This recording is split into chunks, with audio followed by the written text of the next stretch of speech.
રેખા ગુપ્તા પર હુમલાનો કેસ સામે આવ્યો હતો। રાજકોટથી તહેસીન સૈયદ નામના શખ્સની દિલ્હી પોલીસે અટકાયત કરી છે।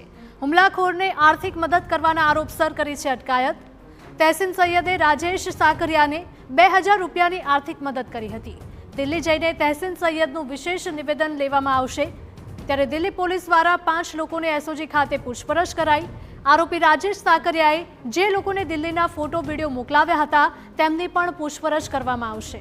संवाददाता मोहित चुडासमा जणावशो के दिल्लीना सीएम रेखा गुप्ता उपर हुमलो करवामां आव्यो हतो अने आ हुमलाने लईने जे आज केस समग्र नोंधायो छे तेने लईने शुं अपडेट मळी रह्या छे? हाल दिल्लीना मुख्यमंत्री रेखा गुप्ता पर हुमलाना मामले दिल्ली पोलीसनी एक टीम छे ते आज सवारथी राजकोट खाते पहोंची हती अने राजकोटमां अलग अलग 5 जेटला लोकोनी एसओजी ऑफिस खाते आ पूछपरछ छे ते करवामां आवी हती। पोलीसनी जे प्राथमिक पूछपरछ छे तेमां ए सामे आव्युं हतुं के जे हुमलो करनार शख्स छे तेमना द्वारा जे राजकोटमां आ 5 जेटला लोकोने अलग अलग दिल्हीनी तस्वीरो छे ते मोकली हती अने एक व्यक्ति के जेमनुं नाम जे तहसीन छे तेमने जे हुमलो करनार शख्स छे तेमने 2000 रूपिया ट्रांसफर कर्या हता, जेना आधारे ज पोलीसे आज ते शख्सनी अटकायत करी छे अने तेने दिल्ही खाते लई जवामां आव्यो छे। तहसीन सैयद नामना व्यक्तिने जे दिल्ही पोलीस छे ते અહીંથી અમદાવાદ અને ત્યાંથી તેને દિલ્હી લઈ જવામાં આવશે અને જે રૂપિયા ટ્રાન્સફર કરવામાં આવ્યા તેમાં તેનો કયા પ્રકારનો ઈરાદો હતો તે અંગેની માહિતી છે